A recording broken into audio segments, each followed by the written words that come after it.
walaupun saya udah berusaha ya menjalankan itu dengan sebaik-baiknya, tapi ya namanya mungkin orang udah nggak suka, tetap nggak suka kan.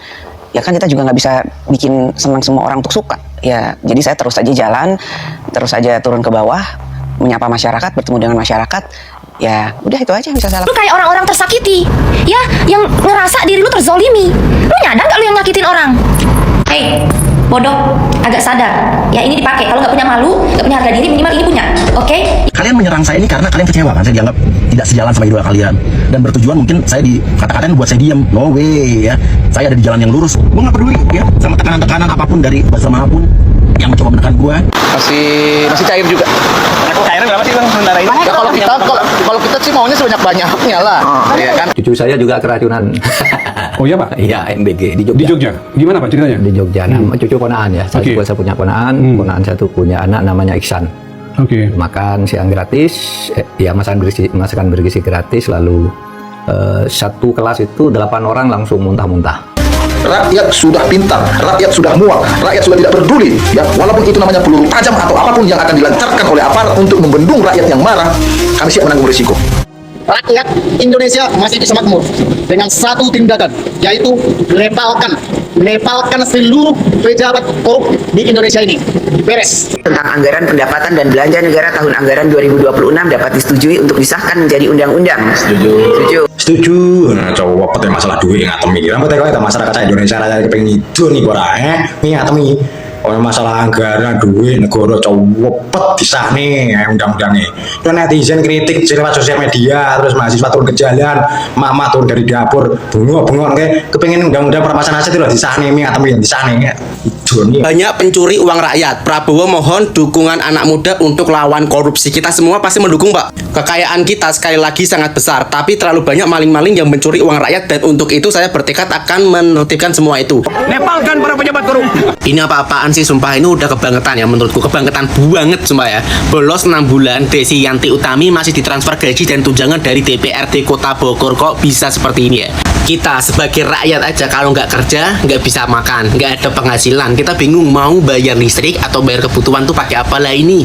Ya kan wakil rakyat, ya kan digaji oleh rakyat, nggak kerja selama 6 bulan masih dikasih tunjangan, difasilitasi oleh negara dan digaji oleh negara, kok enak banget. Ini sumpah ini udah keterlaluan, ini menyalahi aturan banget, dan berasa kalau kayak gini pejabat-pejabat yang ngerasa negara punya mereka, karena memang pemerintahan kita yang busuk ya. Wakil rakyat DPRD nggak bekerja selama 6 bulan tapi tetap masih ditransfer dan digaji, dan tunjangan mereka dibiayai oleh negara. Kita rakyat loh, nggak kerja nggak bisa makan, kita rakyat nggak kerja nggak bisa bayar listrik dan lain-lain. Kalau kayak gini, apakah kesejahteraan sosial bagi seluruh rakyat Indonesia apakah adil? Coba menurut kalian gimana? Tinggalkan di kolom komentar ya. Kejaksaan Negeri usut dugaan korupsi Bansos DPRD Mataram senilai 92 miliar. Wow. Wajar ya, wajar kalau masyarakat sekarang hilang kepercayaan kepada anggota DPR. Karena kasus yang melibatkan korupsi anggota DPR itu sudah banyak. Mulai dari DPRD Kabupaten, DPRD Provinsi, DPR RI. Korupsi semua. Korupsi nggak ada habisnya.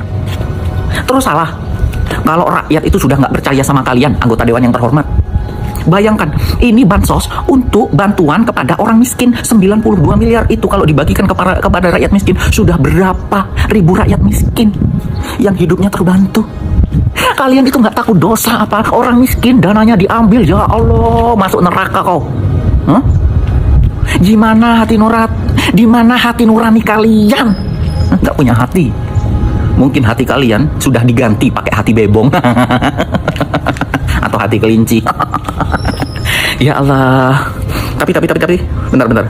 Ini bukan salah anggota DPR tersebut, bukan salah anggota DPR. Ini salahnya rakyat. Ya, salah rakyat. Kenapa kalian waktu pileg kalian mau menerima suap?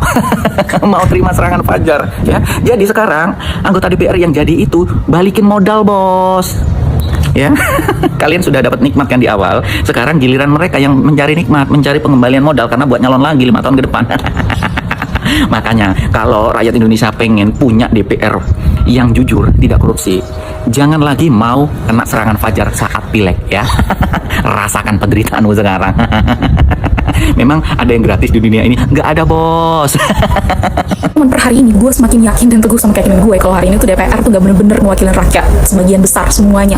Even bilang partai politik itu jembatan demokrasi, partai politik sekarang udah bukan lagi jembatan demokrasi tapi jembatan untuk bagi-bagi kursi kekuasaan. Terutama di beberapa rezim 10 tahun terakhir ini sampai dengan rezim hari ini, hampir semua rata-rata RUU atau produk hukum yang kemudian selalu dibahas oleh DPR dan juga pemerintah ngebut sembunyi-sembunyi, non partisipasi publik, anti kritik, anti aspirasi, biasanya dibahas bukan di gedung DPR, di hotel gitu. Itu tuh rata-rata selalu produk yang memang gak sama sekali pro terhadap rakyat. Setakut itukah sama rakyat gitu? Setakut itukah rakyat kemudian membongkar bahwa yang hari ini kalian perjuangkan itu adalah kepentingan kalian dan kelompok kalian saja? Yang gue heran itu adalah sedangkan kayak produk-produk hukum lain yang memang seharusnya bisa lebih pro terhadap rakyat, misalkan kayak RUU PPRT, RUU masyarakat adat, bahkan sampai dengan RUU perampasan aset yang cuma omong-omong, itu dibiarin mangkrak belasan tahun, gak disahin, dan gak sama sekali kita dengar update-annya tuh hari ini tuh apakah udah jadi undang-undang, apakah udah diimplementasikan dengan harapan untuk bisa lebih pro terhadap rakyat.